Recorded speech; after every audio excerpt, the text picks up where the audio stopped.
yang berjudul 576 Magnum yang dirilis di tahun 2022. Film ini menceritakan tentang seorang pensiunan pasukan khusus yang kini bekerja sebagai supir truk. Dia hidup bersama putri sematawayangnya di dalam truk semenjak dia pensiun. Suatu hari, ketika anaknya sudah cukup umur, dia mendaftarkan anaknya ke sekolah dasar. Namun karena pekerjaannya tidak memungkinkan dia bolak-balik mengantar jemput sang anak, dia pun menitipkan anaknya. Sayangnya, kejadian malang menimpa sang anak ketika dia terlambat menjenguk. Anaknya diculik oleh mafia paling menakutkan di Vietnam. Bagaimana kelanjutannya? So, tanpa berlama-lama lagi, siap dan ilah The 576 Magnum.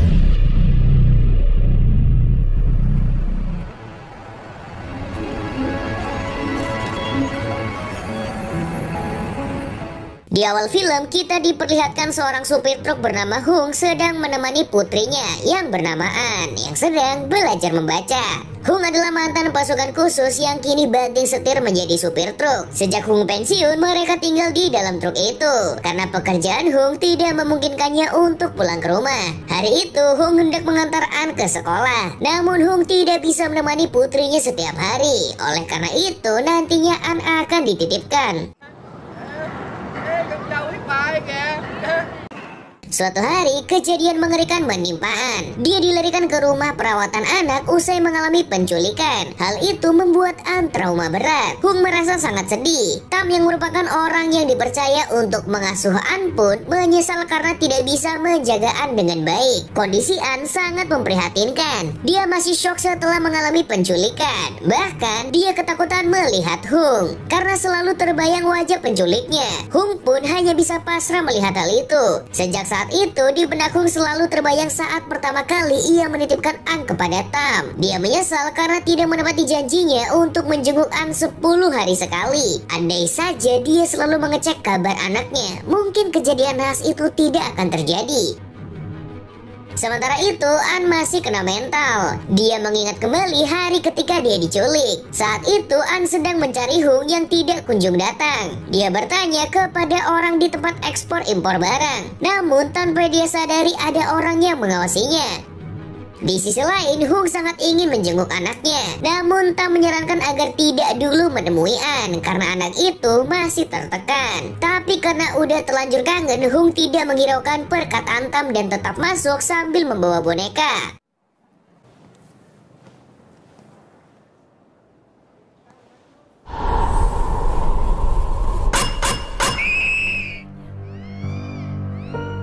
Bukannya senang, hal itu justru membuat An kembali mengingat si penculik. Hung pun tak kuasa menahan diri untuk tidak termehek-mehek. Dia sedih karena merasa tidak dianggap oleh putri sematawayangnya itu. Sebenarnya, hari saat An diculik, Hung sudah berada di tempat yang sama. Namun, karena tempat itu sangat luas, dia kesulitan mencari An. Sementara itu, An yang sedang mondar-mandir mencari ayahnya tiba-tiba dicolek oleh seorang gangster yang bernama Jamet Hanoi. Si Jamet mengakui kenal dengan ayah An. Dia mengatakan akan mengantar An ke ayahnya. An yang masih polos itu pun tertipu dengan sepik-sepik ala Jamet. Di sisi lain, Hung yang sedang kebingungan mencari An tiba-tiba menemukan jepit rambut yang persis seperti milik An. Hung pun langsung melabrak satpam yang mencurigakan tadi. Meskipun Hung terlihat sangat marah, si satpam tetap tidak mau buka mulut. Alhasil,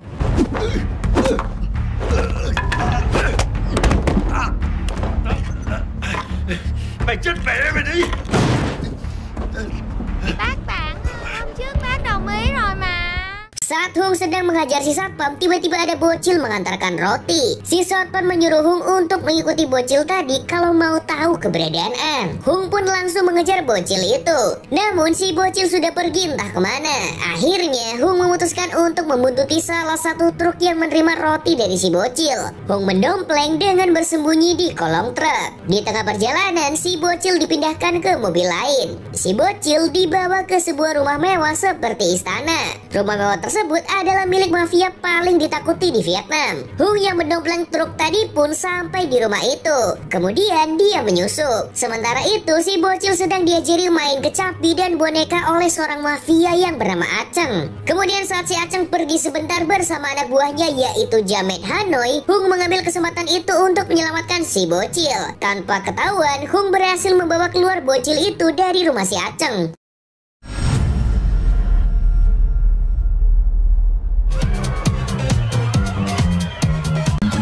Malamnya, Hung kembali mengawasi Aceng di tempat dugem.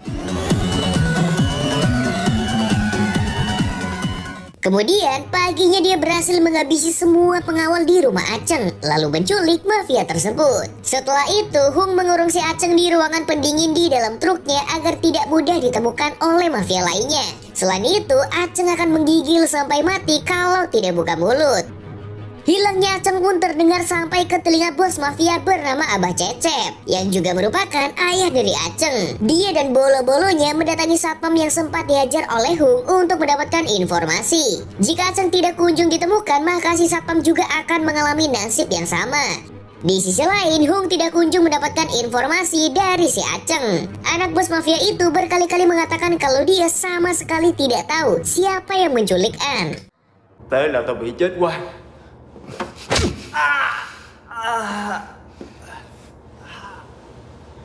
Tao đó, tao không đụng vô con gái vậy. Hal itu pun membuat Hung frustasi. Keesokan harinya, Hung melihat seorang supir wanita sedang meminta tolong kepada setiap orang yang dia lewati. Namun tidak ada satupun yang mau menolongnya. Akhirnya, Hung pun menolong wanita itu. Wanita itu kemudian memperkenalkan diri, namanya adalah Baufi. Dia hendak memberi uang kepada Hung sebagai balasan. Tetapi, Hung menolak dan langsung pergi. Di perjalanan, Hung dibuntuti oleh 2 truk mencurigakan. Kemudian, tepat di tikungan tajam, orang yang di dalam truk itu melancarkan beberapa tembakan ke arah Hung.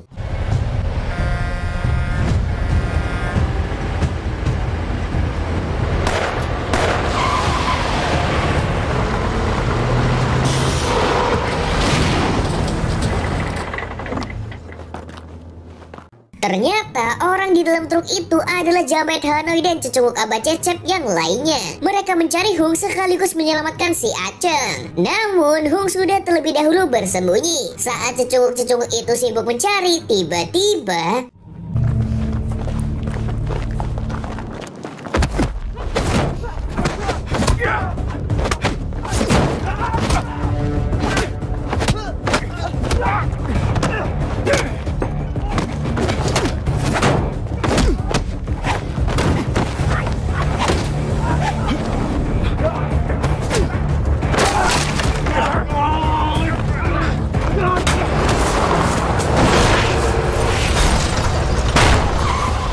meskipun sendirian, Hung sama sekali tidak gentar menghadapi mereka. Namun karena tidak mau gegabah dan menghabiskan tenaganya, Hung memutuskan untuk lompat ke jurang.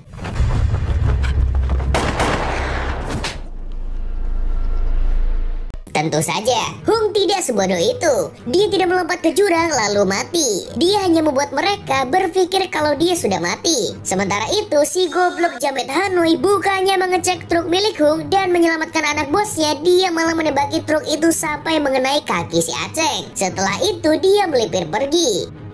Malamnya, Hung memanjat lagi tebing itu untuk melarikan diri. Dia juga memindahkan si Aceng ke depan. Tetapi ternyata para mafia itu tidak bisa ditipu. Alhasil, Hung terpojok. Saat itu, si Aceng tidak langsung membunuh Hung. Dia justru mengajaknya bergabung ke organisasi karena kemampuan gelutnya yang tingkat dewa. Namun, inilah yang Hung lakukan. Nó thích lắm. Meskipun sudah terguling-guling dan terkena tembakan, Hung masih bisa bernapas. Semua itu berkat motivasinya yang kuat untuk menemukan putrinya. Sementara itu, Hung segera mengobati lukanya agar bisa kembali mencari An. Setelah itu, Abah Cecep sedang menemani si Aceng di rumah sakit. Terlihat sekali kalau mafia satu ini sangat menyayangi anaknya. Dia bertekad akan memburu Hung sampai dia menemukannya. Di markas, Mbah Cecep membahas siapa sebenarnya Hung itu. Di sini, Abah Cecep terkejut ketika tahu kalau Hung adalah mantan anggota pasukan khusus. Namun, ketika sedang serius membahas Hung, ada satu cecunguk yang cekikikan. Ya Allah, aku pasrahkan diriku sepenuhnya pada saat ini kepada penguasa langit dan bumi. Abah Cecep pun menghukumnya dengan menyuruh cecunguk itu memakan foto Hung. Tidak hanya itu, Abah Cecep juga menyuruh Jamet Hanoi memakan plastik karena dia telah membahayakan anaknya. Kalau si Jamet tidak menculik An, si Aceng pasti tidak akan terluka. Lalu suatu malam, An hendak dikubur hidup-hidup oleh anak buah Abah Cecep. Tetapi An berhasil kabur dan pingsan di sebuah terowongan. Untunglah ada orang baik yang menolongnya dan mengantarkannya ke pusat perawatan anak. Namun meskipun begitu, Hung masih merasa sangat bersalah kepada An. Malam itu, Hung membulatkan tekad untuk membalaskan dendam An. Dia memberi uang kepada Tam dan menitipkan An untuk beberapa hari. Meskipun Tam sempat menahannya, Hung tetap tancap gas. Di sisi lain, Abah Cecep menyiksa anak buah yang bertanggung jawab menjaga An. Setelah menceramahinya, Abah Cecep menyuruh cecunguknya yang lain untuk menghabisi orang yang tidak becus itu. Setelah itu, Abah Cecep juga memarahi si Bongsor yang telah salah memberi informasi. Awalnya dia mengira Hung sudah mati, ternyata masih hidup. Si Bongsor pun berjanji akan menghabisinya. Kemudian si Bongsor langsung menelepon cecunguknya untuk bersiap memburu Hung. Keesokan harinya, orang-orang suruhan si Bongsor langsung menemukan Hung yang tengah mengemudikan truknya. Kali ini, mereka menggunakan sepeda motor. Orang-orang itu terus memprovokasi dan menyerang Hung. Sampai akhirnya, Hung tidak bisa bergerak sama sekali. Lalu...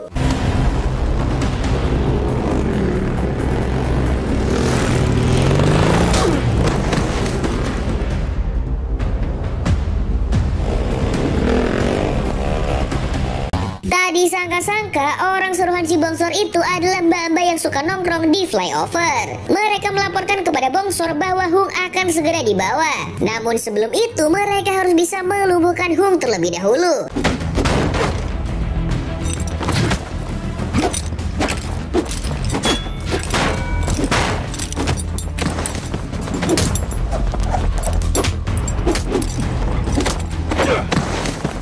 Meskipun dikeroyok menggunakan senjata tumpul, Hung tetap bisa berenang dengan skill bela diri yang dia miliki. Bahkan dia tidak menggunakan senjata apapun. Si Bongsor yang mengetahui itu pun langsung murka. Di sisi lain, Jamet Hanoi berinisiatif mencari An di pusat perawatan anak. Kebetulan Tam sedang tidak ada di sana, sehingga Jamet Hanoi bisa dengan mudah menculik An lagi. Sementara itu, dia menelpon Hung yang sedang menuju ke markas Abah Cecep. Namun setelah mendengar ancaman dari Jamet Hanoi, dia langsung bimbang. Terlebih lagi, Tam sulit dihubungi. Hung pun langsung menuju ke tempat yang disebutkan oleh Jamet Hanoi. Tempat yang dimaksud adalah tempat saat An diculik pertama kali. Di sana, Hung dikepung oleh puluhan cecunguk Abah Cecep. Jamet Hanoi mengatakan kalau Hung bisa melumpuhkan mereka semua. Dia boleh bersatu kembali dengan An. Mau tidak mau, Hung harus bertarung lagi.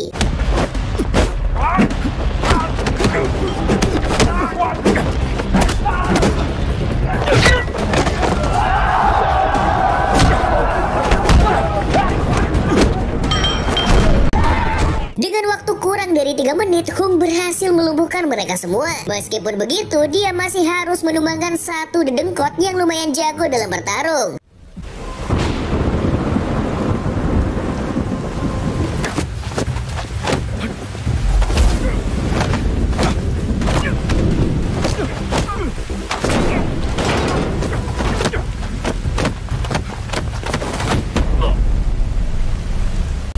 Dan benar saja, Hung sangat kewalahan menghadapinya. Terlebih lagi, dia sudah cukup lelah bertarung. Namun karena berhasil menumbangkan 90% dari cecunguk Abah, Jamet Hanoi pun menepati janjinya. Dia menyerahkan An kembali pada Hung. Namun syaratnya, mereka berdua harus mati. Saat para cecunguk yang tersisa hendak membunuh Hung dan An, tiba-tiba sosok misterius datang menyerang.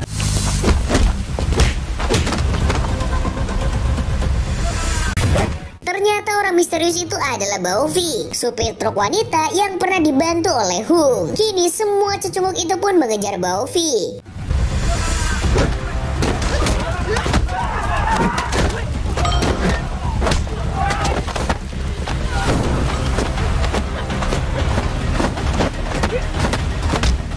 Tak disangka-sangka Baofi sangat jago berantem, sama seperti Hung. Akhirnya Hung tidak perlu mengeluarkan lebih banyak tenaga untuk mengalahkan mereka. Selain itu, An juga sudah sadar.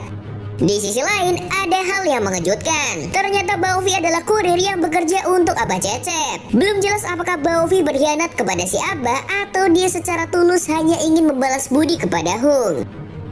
Kemudian adegan beralih ke Jamet Hanoi yang sedang memeriksa salah satu klinik milik Abah Cecep. Di sini kita tahu kalau bisnisnya Abah Cecep adalah jual beli organ bocil, terutama sel telurnya. Di tempat lain, si Aceng sedang menenangkan diri sambil menghibur orang-orang di danau. Dia memetik kecapi dengan sangat lihai. Namun dia tidak tahu kalau ada Hung yang mengintainya dari dalam danau. Dan inilah yang terjadi.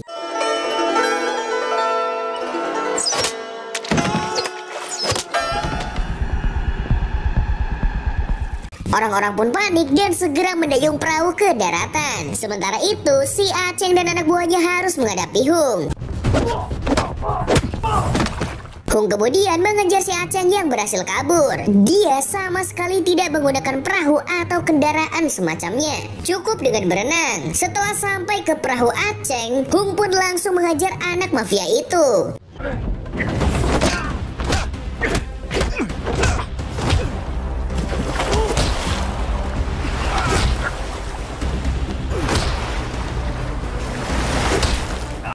Dan Aceng pun tumbang. Setelah itu, giliran Abah Cecep dan kawan-kawan yang harus mendapatkan ganjaran atas apa yang mereka lakukan kepada An. Hung mengatakan kalau dirinya akan datang sendirian dan menghabisi semua yang Abah Cecep punya. Tapi sebelum itu, dia harus menghadapi si Bongso terlebih dahulu.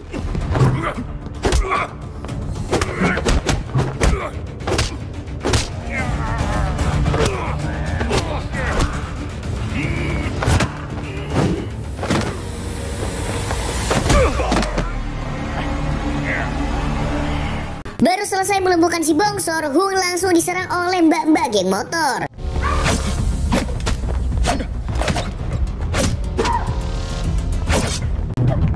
Tapi mbak-mbak ini terlalu mudah bagi Hung. Karena kecewa dengan performanya, Abah Cecep pun membanting mbak-mbak itu. Dia kemudian meminta Hung untuk membalaskan si Aceng. Meskipun sudah besar, Abah Cecep tetap menganggap anaknya itu sebagai bayi yang lucu. Dia juga berjanji kepada dirinya sendiri untuk menghabisi semua orang yang membuat anaknya terluka. Dan sekarang orang itu adalah Hung. Tao nghe thấy nó khóc mà không được dỗ.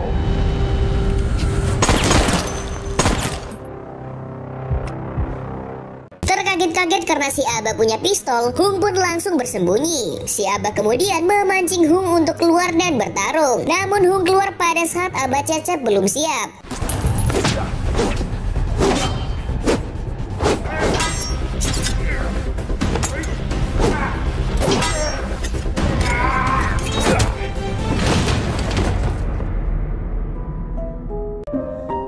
Dan si Abah pun tumbang. Hung akhirnya berhasil membalaskan dendam sang anak meskipun dia harus berhadapan dengan maut. Akan tetapi dia lakukan itu demi anak semata wayangnya. Sementara itu si Aceng masih dibiarkan hidup oleh Hung. Dia memberi dua pilihan kepada anak mafia itu, terjun ke jurang atau tetap berada di dalam truk. Namun Baovi tiba-tiba muncul dari belakang. Dia mengatakan kalau semuanya sudah impas. Hung tidak perlu membunuh si Aceng. Setelah semua hal mengerikan yang terjadi, Hung dan An kembali hidup bahagia seperti sebelumnya. Meskipun harus hidup di dalam truk, An terlihat senang, asalkan itu dengan ayahnya. Sementara itu, semua cucuguk Abah Cecep berhasil diringkus kepolisian. Di sini kita tahu kalau Baovi adalah seorang polisi yang menyamar. Dia juga berhasil menyelamatkan anak-anak yang diculik mafia tersebut. Kemudian di akhir film kita diperlihatkan kalau Abah Cecep masih hidup. Dia sedang berada di dalam mobil bersama anak perempuannya yang tidak lain adalah Tam. Dan film pun selesai. Film ini punya kesimpulan yang sangat brilian, yaitu jangan menitipkan anak ke mbak-mbak cantik. Semua wanita cantik tidak ada yang bisa dipercaya. Mereka adalah serigala berbulu domba dan mereka semua bermuka dua. Oke? Segitu dulu buat kali ini. Jack mewakili orang-orang yang suka pakai sepatu futsal ke kondangan, apalagi mereknya Ardiles, mengucapkan sampai jumpa di video selanjutnya.